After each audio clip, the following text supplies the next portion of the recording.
Hi అండి, అందరికీ నమస్తే. ఈరోజు మన ఛానల్లో సంవత్సరం పాటు నిల్వ ఉండే వడియాలు ఎలా తయారు చేసుకోవాలో చూపిస్తాను.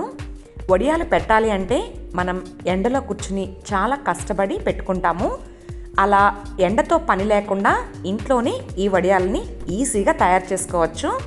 నేను చెప్పిన ప్రాసెస్లో మీరు ఈ వడియాలు కనుక పెట్టినట్టయితే రెగ్యులర్ వడియాల కంటే ఇవి చాలా బాగా పొంగుతాయి. ఫ్రెండ్స్ చూడండి ఎంత చక్కగా పొంగాయో కదా. కరకరలాడుతూ ఎంతో రుచిగా ఉండే ఈ వడియాలు పెట్టుకోవడం ఎంత ఈజీ అంటే వంట రాని వాళ్ళు కూడా చాలా ఈజీగా ఇట్టే తయారు చేసుకోవచ్చు. ఓకే ఫ్రెండ్స్, ఇప్పుడు ముందుగా పిండి కలుపుకోవడం కోసం ఒక మిక్సింగ్ బౌల్ తీసుకుని 1 కప్పు మైదా పిండి వేసుకోండి. నేను ఈ వడియాలు మైదా పిండితో చేస్తున్నాను. కప్పుకి పై వరకు కాకుండా ఈక్వల్గా తీసుకోవాలి. ఇప్పుడు అదే కప్తో 1 కప్ వాటర్ని కొంచెం కొంచెం వేసుకుంటూ ఉండలు లేకుండా పిండి మొత్తం బాగా కలుపుకోవాలి. మైదా పిండి కప్పు పై వరకు తీసుకుంటే వాటర్ని ఇంకొంచెం ఎక్కువ వేసుకోండి. కప్పు ఈక్వల్గా తీసుకుంటే 1 కప్ వాటర్ సరిపోతుంది. చూసారు కదా, ఇలా కొద్ది కొద్దిగా వాటర్ వేసుకుంటూ పిండిని ఉండలు లేకుండా బాగా కలుపుకోవాలి.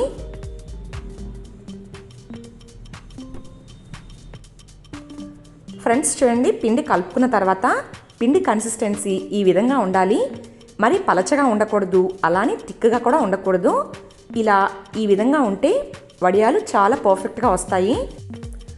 ఇప్పుడు ఇందులో మిగిలిన ఇంగ్రీడియంట్స్ యాడ్ చేసుకుందాం. ముందుగా 1 స్పూన్ సాల్ట్ వేసుకోండి. 1 కప్పు మైదా పిండికి 1 స్పూన్ సాల్ట్ అయితే సరిపోతుంది. అలాగే చిటికెడు బేకింగ్ సోడా వేసుకోవాలి. బేకింగ్ సోడా వేయడం వల్ల వడియాలు చక్కగా పొంగుతాయి. ఇప్పుడు 1 టేబుల్ స్పూన్ జీలకర్ర వేసుకుని సన్నగా కట్ చేసి పెట్టుకున్న కరివేపాకు వేసుకోవాలి. కరివేపాకు బదులు మీరు కావాలనుకుంటే కొత్తిమీరైనా వేసుకోవచ్చు. ఇప్పుడు ఇవన్నీ పిండిలో కలిసేలా ఇలా బాగా కలుపుకుని వడియాలు పెట్టుకోవడమే.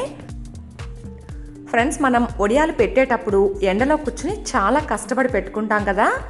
ఇప్పుడు నేను చూపించే ఈ వడియాలు పెట్టుకోవడానికి ఎండతో పని లేదండి, ఇంట్లోనే తయారు చేసుకోవచ్చు. ఈ వడియాలు పెట్టుకోవడానికి ఇలా మీ దగ్గర చిన్న సైజు ప్లేట్లు ఉంటే తీసుకోండి. కొంచెం లోతుగా ఉన్న ప్లేట్లు అయితే బాగుంటాయి. ఇలాంటి ప్లేట్లు మీ దగ్గర లేకపోతే చిన్న సైజు డబ్బాలు ఉంటాయి కదా, దానిపైన మూతలైనా తీసుకోవచ్చు. నేను ఒక 8 ప్లేట్ల వరకు తీసుకున్నాను. మనం తీసుకున్న ప్లేట్లు డ్రైగా ఉన్నప్పుడు ఇలా ఒక కాటన్ క్లాత్ని వాటర్లో ముంచి గట్టిగా పిండి ప్లేట్ని ఒకసారి తడి చేసుకోవాలి. అంటే ఈ విధంగా తడి క్లాత్తో తుడుచుకోవాలి. ఇప్పుడు ముందుగా కలిపి పెట్టుకున్న బ్యాటర్ని 1 స్పూన్ వేసుకుని ప్లేట్ మొత్తం స్ప్రెడ్ చేసుకోవాలి. పిండి కొంచెం ఎక్కువ పడితే తీసేయండి, ఎందుకంటే పలచగా ఉంటేనే వడియాలు బాగుంటాయి. ఎక్కువ పిండి వేసుకుంటే మాత్రం వడియాలు చాలా దలసరిగా వచ్చేస్తాయండి. అందుకోసం ఇలా ఒక్కొక్క ప్లేట్లో 1 స్పూన్ పిండి వేసి ప్లేట్ మొత్తం స్ప్రెడ్ చేసుకోవాలి. ప్లేట్లో వేసేటప్పుడు ఒకసారి తడి క్లాత్తో తుడుచుకుని అప్పుడు పిండి వేసుకోవాలి. ఇది మాత్రం గుర్తుపెట్టుకోండి. ఇదే విధంగా నేను మిగిలిన ప్లేట్లన్నీ కూడా రెడీ చేసి పెట్టుకున్నాను. ఇలా మనం ఒక 8 ప్లేట్లు తీసుకుంటే 2 బ్యాచెస్గా వడియాలు పెట్టేసుకోవచ్చు.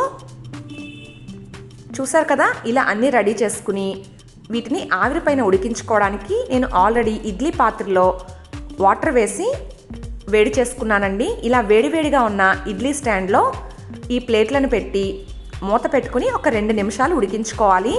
మరి ఎక్కువసేపు అయితే ఉడికించిన అవసరం లేదు, కేవలం 2 నిమిషాల్లోనే ఇవి ఉడికిపోతాయి. చూసారు కదా, ఇలా ఈ విధంగా ఉడికిన తర్వాత ఈ ప్లేట్లని బయటికి తీసి కాస్త చల్లారనివ్వాలి. ఇదే విధంగా మిగిలిన ప్లేట్లు కూడా పెట్టుకుని ఒక 2 నిమిషాలు ఉడికించండి.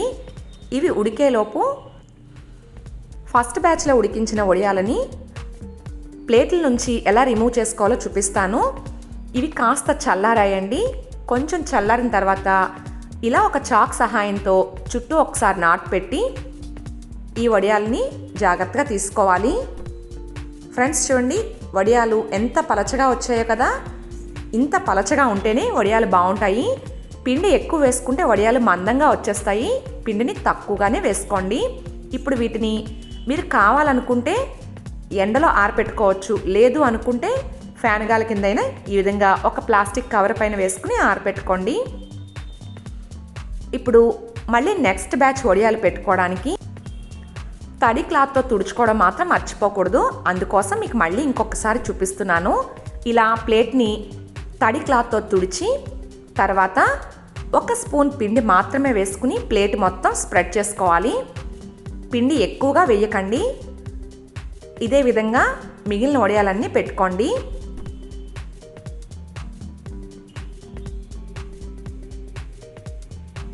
ఫ్రెండ్స్ చూడండి, నేను వడియాలన్నీ తయారు చేసుకుని ఎండలో ఒక రోజంతా ఎండబెట్టాను. ఎండ లేనప్పుడు ఇంట్లో ఫ్యాన్ గాలి కింద 2-3 రోజులు పెట్టుకున్నా సరిపోతుంది. ఈ వడియాలు సంవత్సరం పాటు నిల్వ ఉండాలంటే ఒక రోజంతా ఎండలో పెట్టండి, సరిపోతుంది. ఎండలో పెట్టిన తర్వాత మీకు చూపిస్తున్నాను. ఫ్రెండ్స్ చూడండి ఎంత పర్ఫెక్ట్గా వచ్చాయో కదా. ఇలా మైదా పిండితో ఎన్ని వడియాలైనా చాలా ఈజీగా పెట్టేసుకోవచ్చు. ఇప్పుడు వీటిని మీకు వేయించి చూపిస్తాను. ఈ వడియాలు వేయించేటప్పుడు ఆయిల్ని బాగా వేడి చేసుకోవాలి. కాగుతూ ఉన్న ఆయిల్లో వడియం వేసిన తర్వాత గరిటతో ఒక్కసారి ఇలా ప్రెస్ చేస్తే ఇవి చక్కగా పొంగుతాయి. చూసారు కదా, మనం రెగ్యులర్గా పెట్టుకునే వడియాల కంటే ఈ వడియాలు ఎంత బాగా పొంగాయో. వీటిని వేయించక ముందు వేయించిన తర్వాత డిఫరెన్స్ చూడండి, మీకు బాగా తెలుస్తుంది కదా. చిన్న సైజులో ఉన్న వడియం అప్పడంలా ఎంత పెద్ద సైజులో పొంగిందో. మనం రెగ్యులర్గా చేసుకునే వడియాల కంటే ఈ వడియాలు క్రిస్పీగా చాలా రుచిగా ఉంటాయి. మీకు వీలైతే తప్పకుండా ట్రై చేయండి. ఐ హోప్ ఈ వీడియో మీ అందరికీ నచ్చింది అనుకుంటున్నాను. ఈ వీడియో కనుక మీకు నచ్చితే తప్పకుండా లైక్ చేసి మీ ఫ్రెండ్స్కి, ఫ్యామిలీ మెంబర్స్కి షేర్ చేయండి. అలాగే నా ఛానల్ని మొదటిసారి చూస్తే సబ్స్క్రైబ్ చేయడం మర్చిపోవద్దు. Thanks for watching. Please like, share, comment and subscribe to my channel.